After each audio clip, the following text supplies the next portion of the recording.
Have you ever caught yourself getting through the day but not really being there? You're in a meeting, but your mind is somewhere else. You're home with family, but your patience is thin. At night, you collapse on the couch, phone is in your hand, you're scrolling, but never really resting. If any of that feels familiar, you might be dealing with what I call functional burnout. Hi, I'm Dr. Roz, and in today's video, we're going to talk about how to reset when you're overwhelmed and checked out. And I'm going to share with you 3 simple, evidence based ways to start your reset today. Functional burnout, ooh, it's tricky because on the outside, you look like you're keeping it all together. You're hitting the deadline, showing up for commitments, checking all the boxes. But on the inside, you feel emotionally disconnected, mentally fatigued, and maybe even a little numb. Here's why that happens. When your nervous system stays in survival mode for too long, it starts conserving energy the only way it knows how, by shutting down. And it shuts down not the bad parts, but the good parts, the parts of you that make life feel full and present. It's actually not dramatic, it's quiet. And that's what makes it easy to miss until you realize you can't remember the last time that you actually felt like yourself. Don't check out on me now because what I'm about to share might be the thing that finally helps you catch your breath and actually start to feel like you have a little breathing room again. Number 1, name what you're feeling. Slow down for a moment. Get grounded. You can do that by putting your feet on the floor, taking a deep breath, and just finishing this sentence out loud, or either you can write this down. Here's the sentence. Right now, I feel. Say that again to yourself or out loud. Right now, I feel. What is it that you feel? Okay. Don't just stop at tired or I feel stressed. There's more in there. There's a lot of feelings you could be feeling right now. You could be feeling lonely, restless, invisible, hopeful, drained.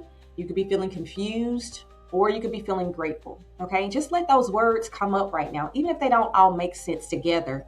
Right now, the goal is not to fix anything. It's just to notice what you're feeling. And the more that you name what's true for you in the present moment, the more you can take it out of the shadows so that it's not quietly running the show for you.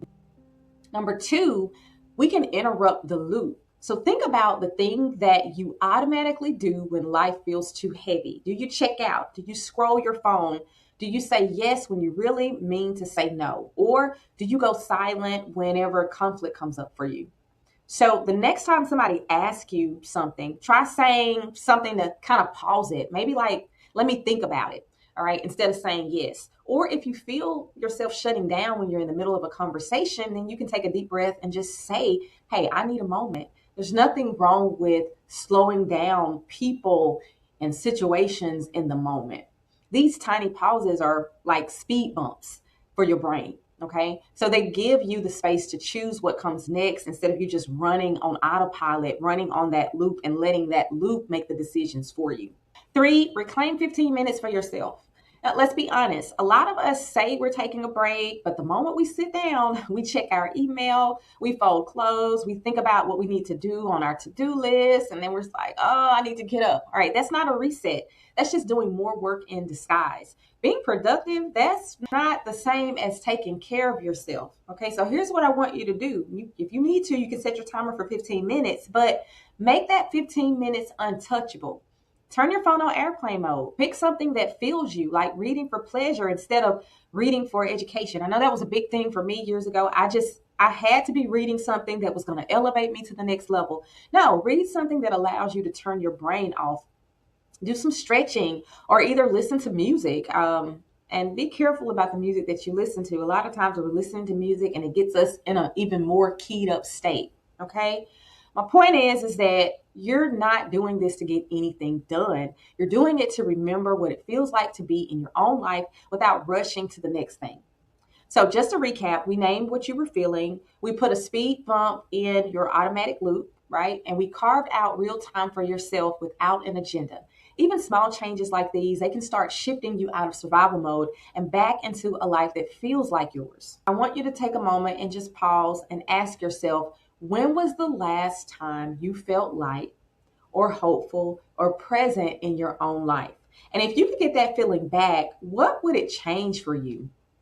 So I created the mood reset quiz as a simple first step towards answering that for yourself. It only takes a minute and it can help you pinpoint that emotional block, or what I call your mood killer, that's been keeping you stuck. Once you see what's holding you back, you can really start to break that loop and reconnect with your real, true, authentic self. You can find that link right below this video. Consider that your invitation to step into a lighter, freer version of you. Well, I hope that that was helpful. I want you to take care of yourself, and I'll see you in the next video. Bye for now.